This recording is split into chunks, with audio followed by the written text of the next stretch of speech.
Moscow के crocus hall की भयावह तस्वीरें सामने आ रही हैं। मॉल के अंदर भारी तबाही का मंजर नजर आ रहा है। हर तरफ आतंकी हमले के निशान साफ तौर पर देखे जा सकते हैं। वो तस्वीरें भी हम आपके सामने रखते हैं। वो तस्वीरें आपके सामने टीवी स्क्रीन पर आप देखें किस तरह से क्रॉकस सिटी हॉल, इसके बाहर का पहले आप मंजर देखिए, इसके अंदर का लॉबी का आप मंजर देखिए। हर तरफ आपको तबाही के निशान नजर आ रहे हैं। किस तरह से जमकर तबाही मचाई गई है, आग लगा दी गई। ये तक कहा जा रहा है कि ग्रेनेड से हमला भी किया गया इस आतंकी हमले में, यानी कि हर तरह से हर तरीके के हथियार विस्फोटक के साथ लैस होकर ये जो आतंकी दाखिल हुए थे क्रॉकस सिटी हॉल में, और इनकी मंशा यही थी बड़ी तबाही को मचाना, बड़ा नुकसान, बड़ा आघात रूस को पहुंचाना। और हुआ भी यही। 140 लोगों के मारे जाने की जो खबर है वो सामने आ रही है, और बड़े तबाही और बड़ा नुकसान इस वक्त मॉस्को के क्रॉकस सिटी हॉल में हुआ। अभी भी एनकाउंटर जारी है। दो तस्वीरें आप देखें, पहले ये तस्वीरें आप देखें। क्रॉकस सिटी हॉल आपको लिखा हुआ नजर आ रहा है। यहां पर आप हर तरफ जहां पर भी देखेंगे, देखिए जला हुआ हिस्सा, ये पोर्शन आपको सिटी हॉल का नजर आ रहा है। यहां पर आप देखें चेयर्स नजर आ रही है बैठने की जगह, लेकिन हर तरफ सब कुछ बिखरा पड़ा है, हर तरफ सब कुछ तबाह हो चुका है। ये बाहर की तस्वीर आप देखिए, यहां पर भी किस तरह से सब कुछ कितना बड़ा नुकसान हुआ है ये साफ तौर पर नजर आ रहा है। आपको बता दें यही वो क्रॉकस सिटी हॉल है। सुमित, ये अपने आप में बहुत बड़ा हमला है। तस्वीरें अपने आप में सोचने के लिए मजबूर कर रही है। और बड़ा सवाल ये भी कि आखिर इसके बाद व्लादिमीर पुतिन कितना बड़ा एक्शन लेने वाले, क्या बड़ा कदम होगा। देखिए बिल्कुल जो अटैक का पैटर्न है उससे तो निश्चित तौर पर ऐसा ही लगता है करुणा कि देखिए बहुत स्ट्रैटेजिकली इसको तैयार किया गया, बहुत वेल प्लान तरीके एग्जीक्यूट किया गया। एंट्री एग्जिट पॉइंट कहाँ थे, कौन कौन सी जगहों से घुसना है, किधर से अंदर घुसने के बाद एग्जिट आपको एंट्री फ्री मिलेगी, किस जगह पे सबसे ज़्यादा लोग इकट्ठा होंगे, तो ये सारे बात बहुत तरीके से प्री प्लान की गई थी। खास बात ये भी कि जो आर्म्स एंड एम्यूनिशन इस्तेमाल किए गए वो बहुत सोफिस्टिकेटेड यानी बहुत बेहतरीन तरीके के थे, जिसमें AK-12 बताई जा रही है जो सिर्फ रशिया के पास ही ऐसी असॉल्ट राइफल्स हैं। और खास बात यह कि रशिया ने अभी न्यूली इंडक्ट की हैं, जिनको अभी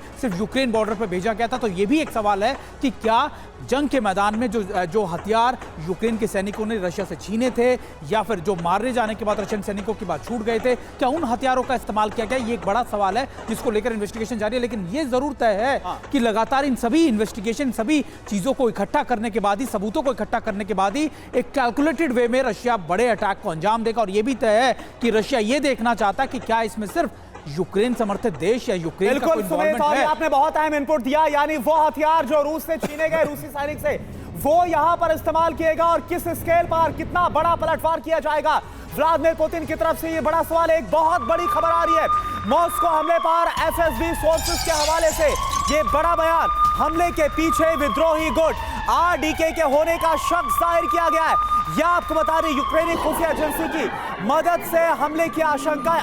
RDK यूक्रेनी खुफिया एजेंसी से इस हमले को अंजाम दिया गया। आप जरा देखिए और सुनिए क्रॉकस सिटी हॉल, जहां पर म्यूजिक कॉन्सर्ट चल रहा था, जैसे वहां पर आतंकी दाखिल होते, ताबड़तोड़ फायरिंग करते, कैसे भगदड़ चीख पुकार मच गई। एक बार आप देखिए और सुनिए।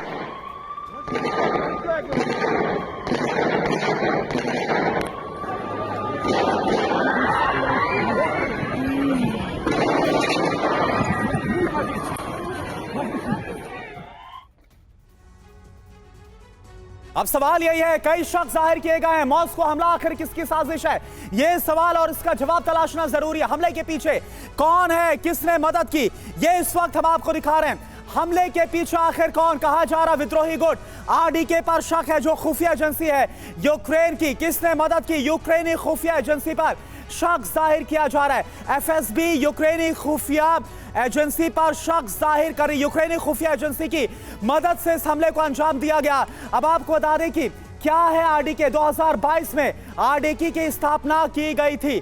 RDK यानी रशियन वॉलंटियर्स कॉर्प्स, ये इसका फुल फॉर्म है। 2023 में ब्रांस्क हमले में इसका नाम भी सामने आया था।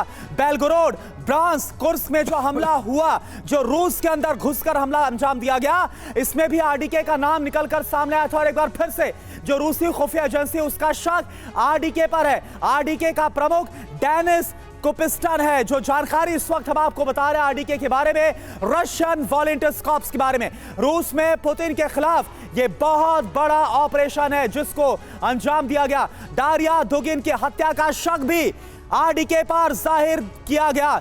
और इसके अलावा बागी गुट को यूक्रेन का समर्थन हासिल है, आरडीके को, यानी रशियन वॉलंटियर्स कॉर्प्स, जो 2022 में तैयार किया गया, जो रूस का बागी गुट है, इसकी मदद लगातार यूक्रेन एजेंसी करती है।